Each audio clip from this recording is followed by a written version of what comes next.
ഈ കൊച്ചു ആൺകുട്ടിക്കാവട്ടെ അവന്റെ കളിപ്പാട്ടം മരത്തിൽ കുടുങ്ങിയത് കൊണ്ട് തന്നെ അത് എടുക്കാൻ സാധിക്കുന്നില്ലായിരുന്നു. എന്നാൽ ഈ സമയത്ത് അപരിചിതയായ ഒരു കൊച്ചു പെൺകുട്ടിയാവട്ടെ അവനെ സഹായിക്കാമെന്ന് പറഞ്ഞ് കുറച്ച് പൊക്കത്തേക്ക് കയറി നിന്ന് മരത്തിന്റെ ചില്ലകൾ കുലുക്കി ആ കളിപ്പാട്ടം താഴേക്ക് വീഴിക്കുന്നു.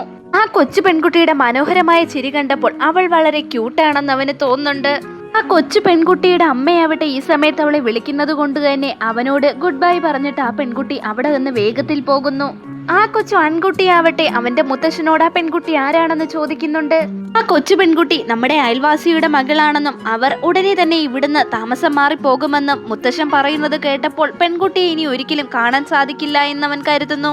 എന്നാൽ 15 വർഷങ്ങൾക്ക് ശേഷമാകട്ടെ ആ പെൺകുട്ടി ഒരു തെറ്റായ മുറിയിലേക്ക് കടക്കുന്നു. ആ പെൺകുട്ടിയെ കാണുന്ന യുവാവിനാവട്ടെ അവളെ നന്നായി ഓർമ്മ കിട്ടുന്നുണ്ട്. എന്നാൽ പെൺകുട്ടിയാവട്ടെ അവനെ തെറ്റിദ്ധരിക്കുന്നു.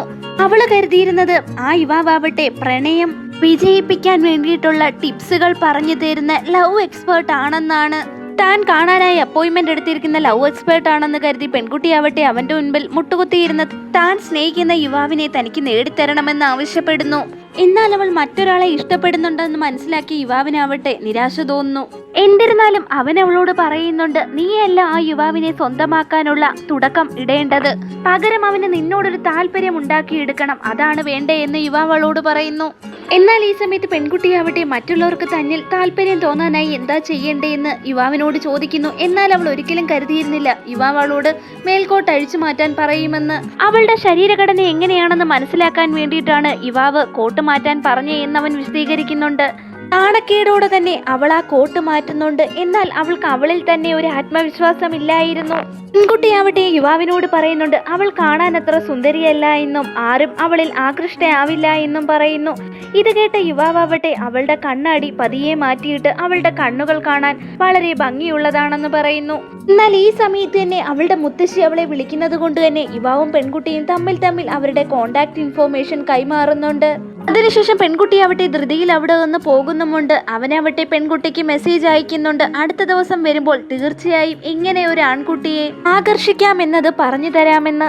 അടുത്ത ദിവസം പെൺകുട്ടി അവനെ നേരത്തെ തന്നെ കാണാനെത്തുന്നുണ്ട്. എന്നാൽ അവനാവട്ടെ ആ പെൺകുട്ടിയോട് അടുത്തിടപഴകുന്നുണ്ട്. അതിനുശേഷം അവൻ ചെയ്തതുപോലെ തന്നെ അവളോടും ചെയ്യാൻ പറയുന്നുണ്ട്. എന്നാൽ പെൺകുട്ടിക്കാവട്ടെ ഇങ്ങനെ ചെയ്യുന്നതിന്റെ കാരണം എന്താണെന്ന് മനസ്സിലാവുന്നുണ്ടായിരുന്നില്ല. ഈ സമയത്ത് യുവാവ് അവളോട് പറയുന്നുണ്ട്, ഒരു യുവാവ് നിന്നെ ഓർക്കണമെന്നുണ്ടെങ്കിൽ ആദ്യം നീ അവനെ ടെസ്റ്റ് ചെയ്യണം. നീ തൊടുമ്പോൾ അവൻ എതിർക്കുന്നുണ്ടോ എന്ന് നീ തിരിച്ചറിയണം.